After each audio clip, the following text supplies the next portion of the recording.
Hi and welcome to Stridemade podcast. I'm Amy Carlon, your host, founder of Stridemade and Carlon Co. Today, I wanted to cover a little bit about ego. I think this is an interesting topic and one I think I constantly think about, especially nowadays, with people being able to be so present online and a lot of people becoming their own brands or showing their face as their brand. I have a lot of opinions on ego. And funny enough, I was talking to my psychologist about this. And I think you get to a point in your career where you're like, I've worked so hard and I just want someone to recognize that. But in saying that, the other side of things, like the ego can come in where it's like, I'm the best at what I do. And I want people to know I'm the best at what I do. And for me, it's not about ego. I'm not saying I'm the best at what I do. I've worked really hard to be able to do what I do. And for me, whether I'm better than old mate this side or old mate that side, it doesn't matter to me. I just enjoy what I do. And I know each time I create something, I'm like, that's better than the last thing I created. I don't compare myself to other people. I only seek from other people information that can help me gain more experience, because I recognize that other people may know things that I don't know. And what my psychologist said to me was that it's not about ego. What you're after is recognition. And it's so true. And I also, being disabled and was born with a disability, it's not about sympathy for the life that built it also. It's recognition literally for what is standing in front of people. Hey, I shoot 30 to 50 shoots a month and I process up to 20,000 photos a week. And I just want recognition for that. I don't want to sit here and say I deserve success more than someone else does. And I find that a lot nowadays online.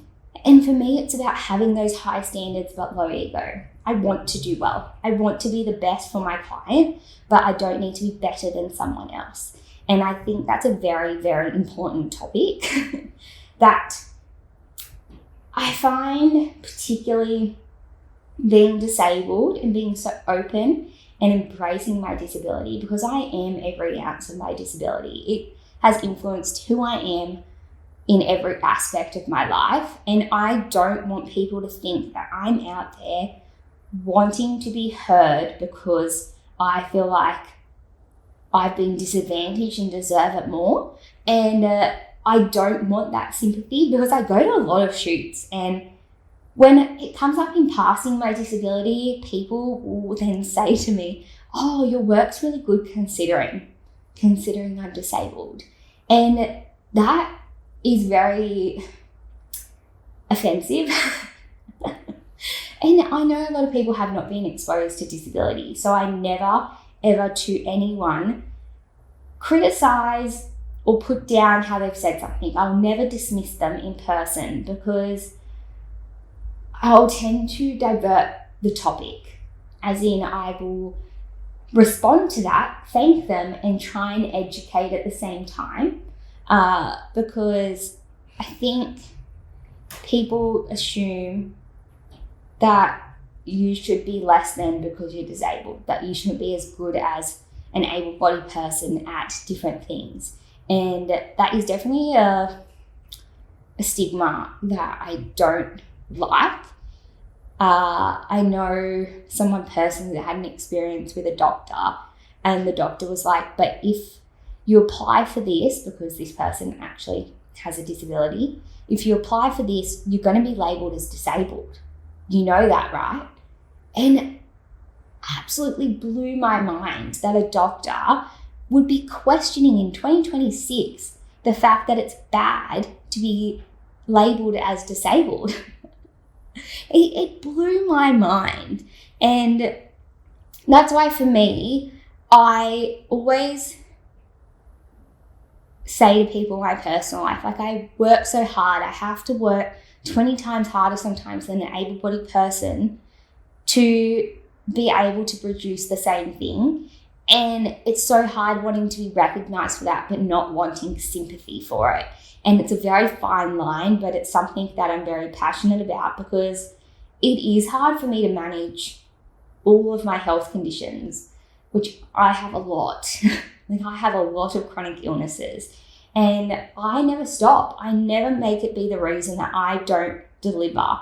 And I think after having my business for so long and being in this industry for so long, a lot of people don't know what I go through on a daily basis, because obviously I can't tell them. They're not to know what happens in my daily life.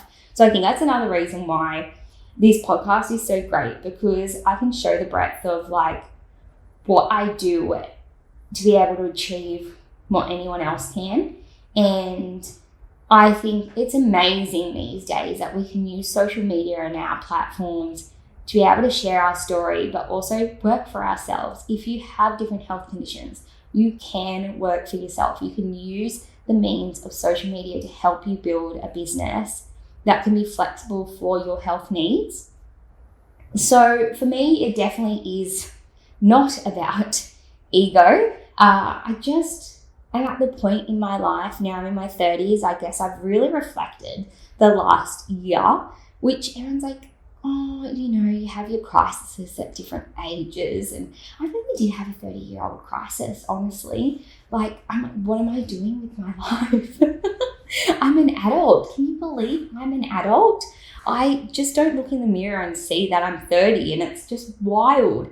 And I think I've just come to the point that I'm questioning everything in life and being like, I work so hard, and is it worth it anymore?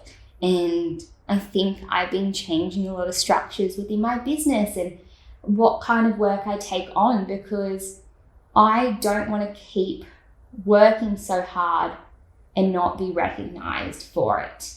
And I think I'll be happier by doing less and working with those that get it, that understand it, recognize it, and appreciate it. And boy, do I have some stories about aspects where people think that you work for them, not with them. And as someone with a disability, it's so hard some days to show up and push through. Some days I come home and I can't even walk after a shoot. And people don't see that. People don't see the toll it takes on your body physically. And yet people continue to be demanding. So I am definitely at the point where I don't think doing more equals more recognition and more success. I think pulling back and giving my energy in different ways on different platforms, doing this podcast to fewer clients, actually serves me better and provides that appreciation and recognition that I think I need to give myself just as much as I ask for it from other people.